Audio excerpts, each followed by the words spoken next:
We have a poem. A poem? It's called Battle Paper by Pseudo Vanderwit, and it's about playing cards. Really? Yeah, it's pretty wild. Hmm.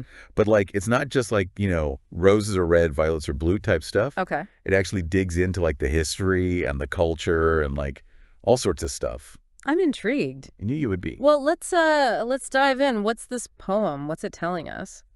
Well, right off the bat, it talks about cards coming from the east and spreading westward. Okay, that tracks. We know playing cards did originate in the East, likely in Asia. Right. And the poem, it uses this imagery of a feast Hmm. and talks about a playful vein but causing no pain. Playful vein but causing no pain, huh? Yeah, so it seems like it's saying that playing cards, they were like an instant hit. It makes sense. They were this new form of entertainment, a way to connect with people. And maybe even a way to like connect across cultures, right? Exactly. And don't forget, this was happening at a time when trade routes like the Silk Road were flourishing. Oh, that's right. It wasn't just goods being traded, it was ideas and culture too. So you can imagine these merchants and travelers bringing playing cards with them, introducing them to new regions. And the poem emphasizing that no pain bit, maybe that's saying that cards were seen as like purely positive. Yeah, fun, engaging, a way to bring people together. No harm, no foul. Makes me wonder if that's still true today, but Well, we can get into that a bit later. Right now, let's stick with the poem. What else does it reveal? okay, so after it talks about the spread of cards, it gets into the structure of a deck.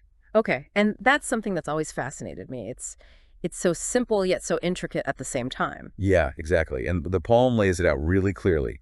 2 divisions, 4 suits, 10 numbered cards, and then those 3 face cards, which it calls the officers. Officers, I like that. Adds a bit of, I don't know, a bit of drama, maybe even a hint of hierarchy. Ooh, good point. It definitely implies a ranking system, right? Like the king at the top, then the queen, then the jack. Yeah, and you know what else is interesting? The poem has this line about disguised gender division. Oh, yeah. I was wondering about that. What do you think it means?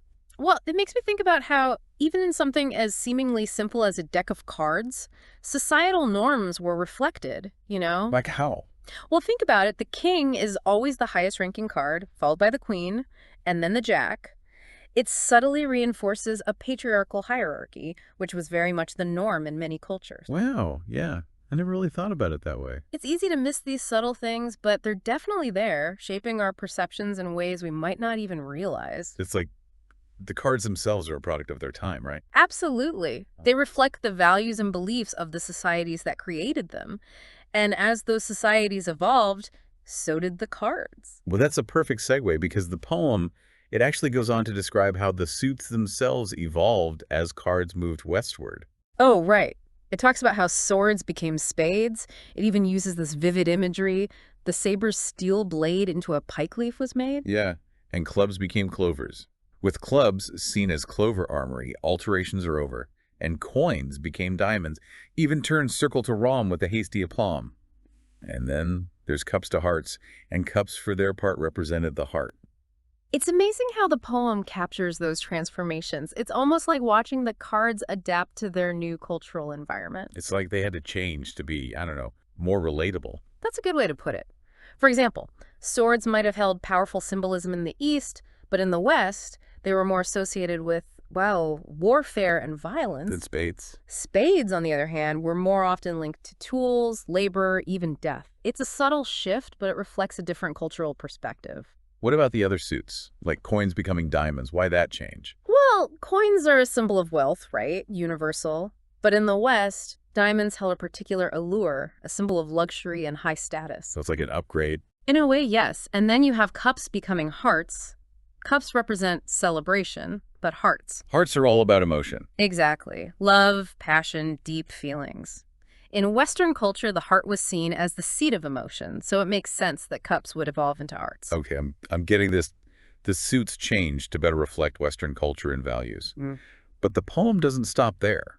It also talks about how cards were used for more than just games. Right. It mentions gambling, of course, but also the occult, propaganda, and even education. Yeah, it says, to vent gambling passions in multiple fashions, to delve in the occult and never utter insult, used the signs as aid when propaganda was made, even sought culture to teach and hope most to reach. I mean, that's quite a list. What jumps out at you? Well, the occult, immediately I think of tarot cards. Tarot, really? Yeah, they actually emerged in the 15th century, initially for games, believe it or not. Whoa, way. But they quickly developed this mystical significance. You know those major arcana cards with their rich symbolism?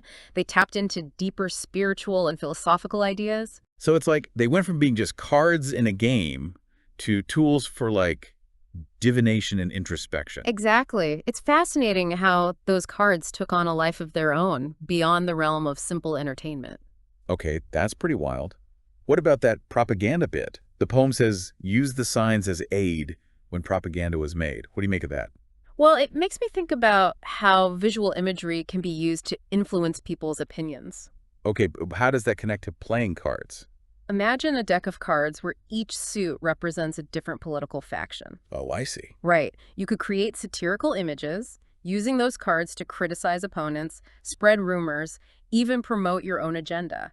Like political cartoons. Exactly. In fact, there are historical examples of this, especially during times of war or political upheaval. People used playing cards to spread their message, to demonize the enemy, you know? Wow, so even something as simple as a deck of cards could be used as a tool for propaganda. It's a reminder that even everyday objects can be co-opted for political purposes. And it's still relevant today. Think about how memes and social media are used to shape public opinion. Okay, that's a whole other can of worms. Right. But let's not forget, the poem also mentions education. It says, even sought culture to teach and hope most to reach. Yeah, but how were cards used for teaching? Well, think about those educational card games for kids. Oh, right. Yeah, flashcards for math or vocabulary or history. The visual nature of cards made learning more engaging, more accessible. Especially back then when, like, books were expensive and not everyone could read. Exactly. Cards were a more affordable and interactive way to learn. It's incredible how versatile playing cards have been throughout history.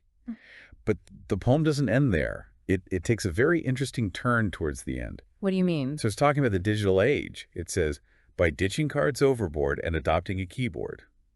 Almost like it predicted the rise of online gaming. Wow. Yeah, that's pretty prophetic. And it brings up some really interesting questions about the future of playing cards, doesn't it? Like, what happens to those tangible social aspects of playing cards in a digital world? Right. The feel of the cards in your hand, the ritual of shuffling, the face-to-face interaction.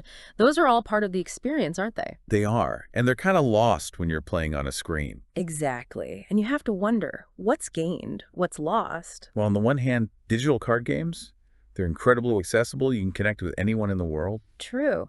And there's so much variety, endless variations of classic games, even totally new games. But it's something lost in translation. Possibly. That tactile experience, the social connection, it's different, that's for sure. So where do you think things are headed? Will traditional card games become like a relic of the past? That's a tough question. I don't have a crystal ball. No, of course not. But I do think there will always be a place for that tactile social experience that traditional card games offer. And who knows, maybe we'll see new innovations that blend the physical and digital worlds.